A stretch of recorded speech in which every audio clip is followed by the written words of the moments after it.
Arpez a lac en diliat d'aveza eus brochelgen eo archouef figure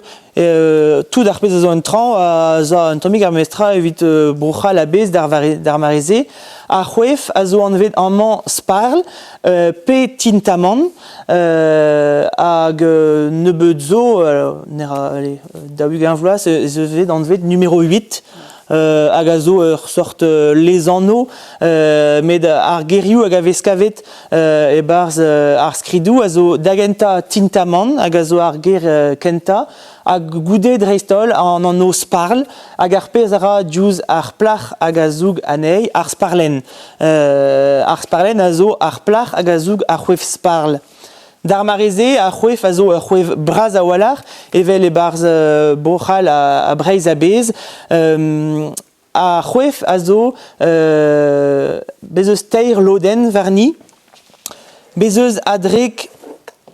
ar pez a vez anzvet ar fons hag a zo c'harez braz hag a vez laket da veza form ur bonnet dindan e vez taget loden al hag a vez anvet e galek le bavolet hag a zo loden hag a zo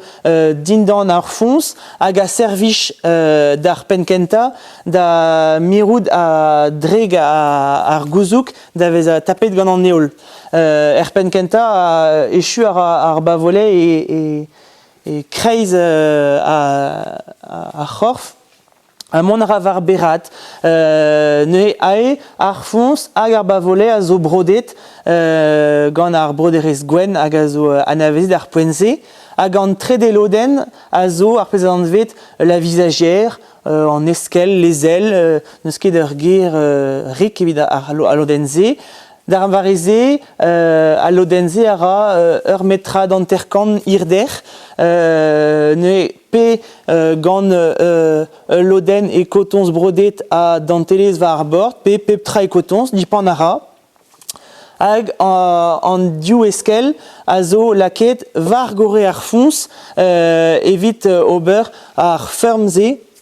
Alors pe evel ma vez gouet va ar photo amant eskelioù hag a za var an tran kenter oreille de cocker a la varan e galek evit ar tum mais bezeus kouefou simplor hag a zo gred gant nemet kotons hag a gemer an abidon kalz gwellor a neuze var photoioù e vez golet ar c'hwef c'hober da diou eskel roun var a c'hostechou evel-se.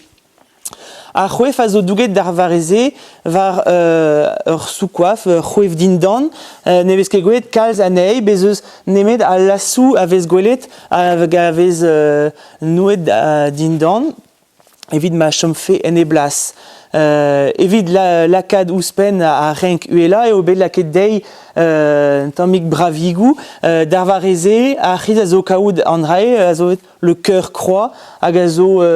bravigou hag a vez kavet e Europa a bez e breiz e vez gret diouz a c'hoaze la croix Jeannette met e vochal ez eus croix de Savoie, croix de Hongrie, croix de bezeus ur bern traoù hag a pepini a o deus ar memez tum a vechou ez eus kinkladurioù disavel var gore mais an ol o deus quasiment ar memez bravigou d'ar poense.